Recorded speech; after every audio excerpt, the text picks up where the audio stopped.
We're following a breaking story out of Waco, Texas. At least 9 people are dead and 18 others injured after a violent confrontation between rival biker gangs. May 17, 2015. Twin Peaks Restaurant, Waco, Texas. 12 p.m. What began as a routine meeting about motorcycle politics ended in bloodshed. 9 dead, 18 wounded, and more than 170 bikers arrested in the parking lot.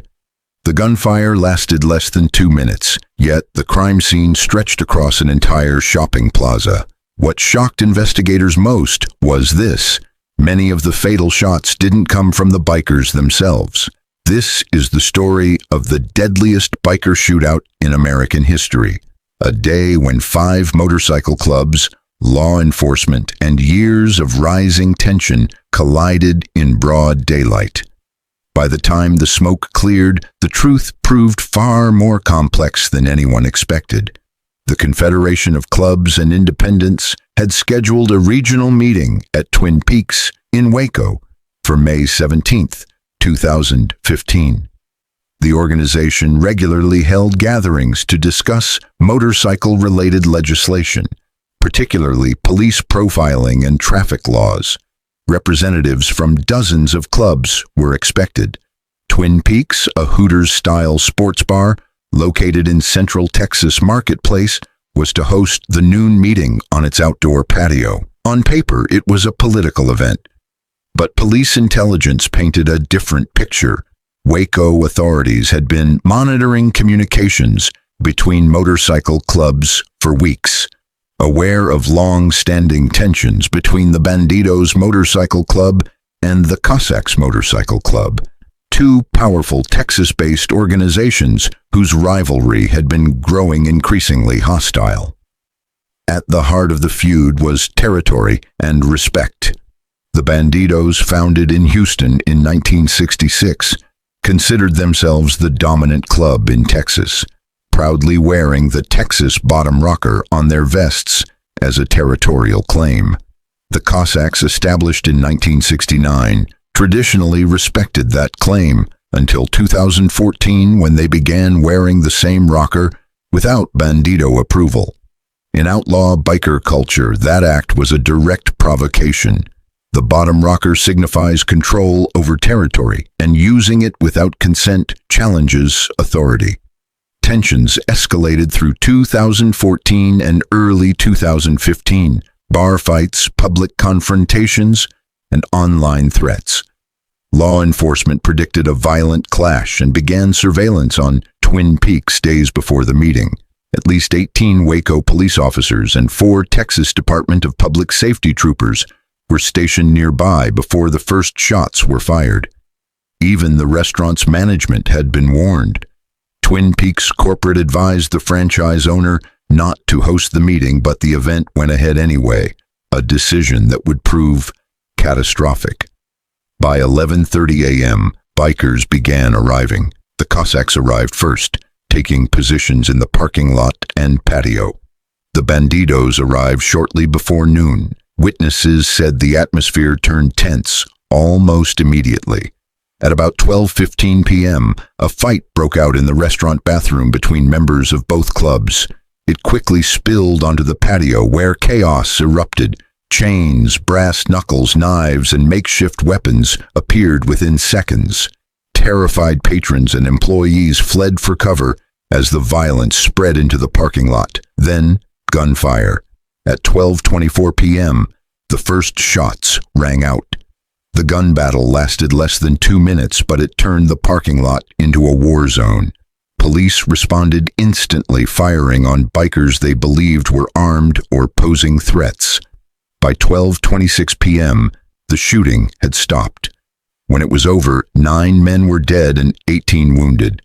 Blood stained the concrete, shell casings covered the ground, and bikes lay scattered among broken glass and bodies.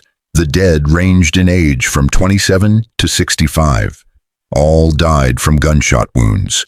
Victims included members of the Bandidos, Cossacks, and Scimitars motorcycle clubs.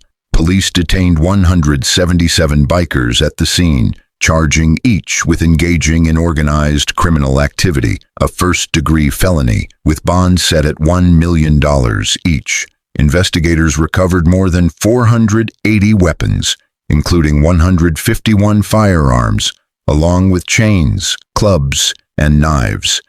But as forensic work began, the narrative shifted.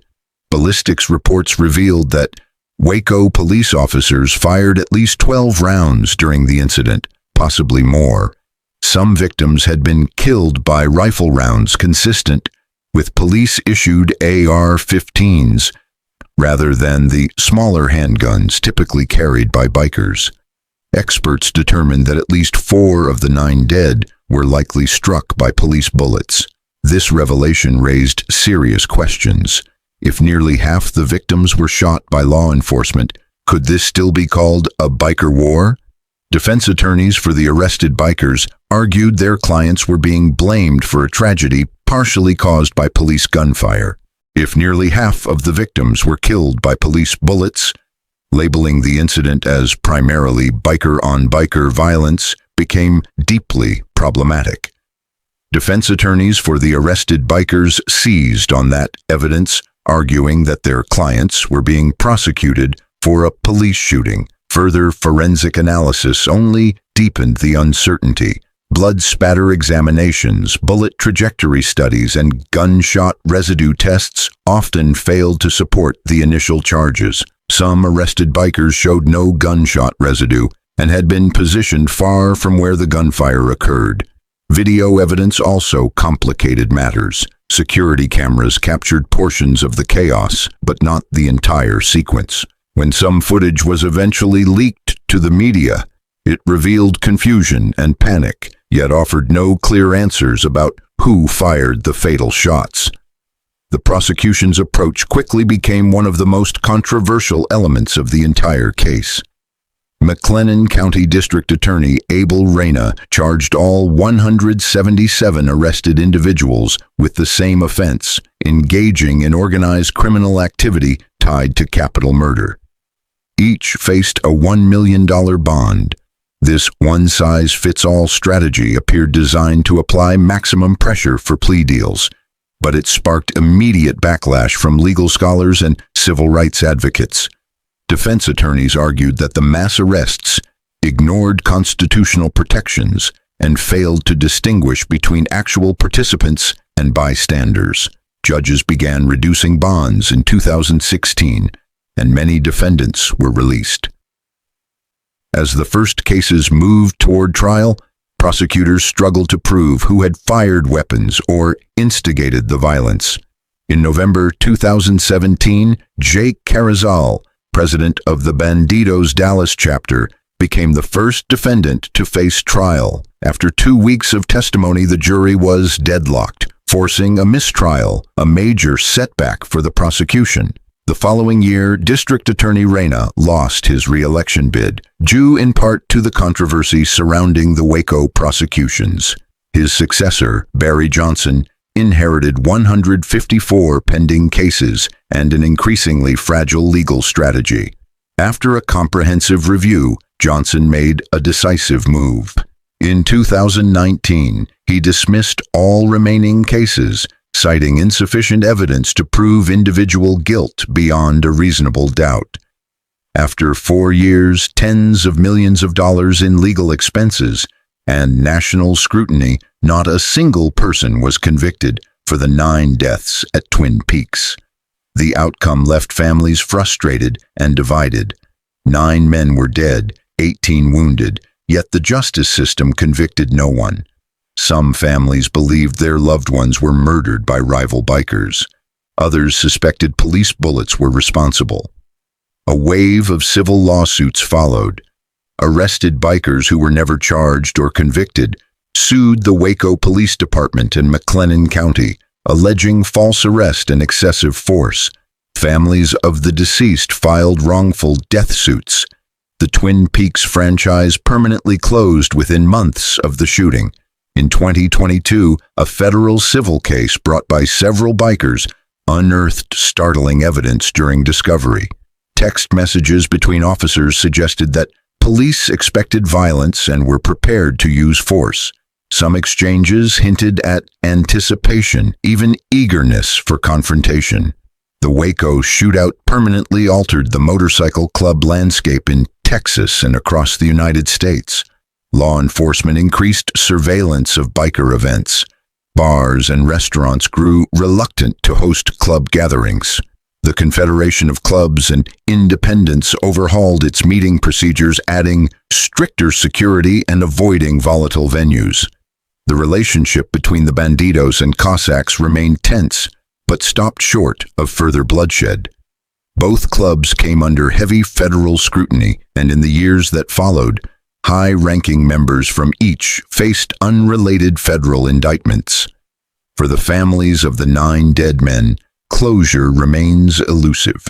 Some still believe their relatives were killed by police gunfire, though definitive proof may never surface.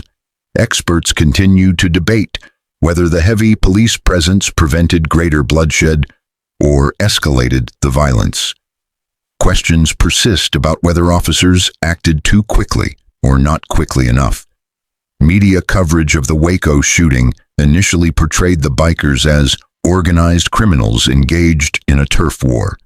As more evidence emerged, that narrative began to unravel. Among those arrested were veterans, business owners, and motorcycle enthusiasts with no criminal records. Motorcycle rights advocates pointed to Waco as a case study in law enforcement profiling, arguing that bikers are often targeted based on appearance and association rather than actual criminal behavior. The case became a rallying point for broader debates about civil liberties, due process, and equal treatment under the law. The Waco Biker Shootout remains one of the most controversial events in modern American law enforcement history. In less than 2 minutes, 9 men died and 18 were wounded. 177 people were arrested. Yet after years of investigations, trials, and lawsuits, the key questions remain unanswered. Who fired the fatal shots? How much of the violence came from bikers and how much from police? Were the mass arrests justified or a violation of constitutional rights? Could different tactics have prevented the bloodshed? The answers are buried in conflicting witness accounts, incomplete forensic records, and sealed court documents. What is certain is that territorial pride, law enforcement anticipation, and a franchise owner's decision to host a volatile meeting combined to create the perfect storm. The confrontation escalated in seconds, and attempts to stop it may have added to the chaos. The justice system's total failure to secure convictions leaves behind a haunting legacy. No accountability, no closure, and no clear truth. Today, Twin Peaks Waco is gone. Its building repurposed, its parking lot indistinguishable from any other Texas shopping center. But for the families of the fallen and those who witnessed the carnage, May 17, 2015, will forever mark the day when everything went wrong, and when truth itself became another casualty. The legacy endures as the deadliest biker confrontation in U.S. history, a legal disaster and a sobering reminder that when violence erupts, it moves faster than anyone can control.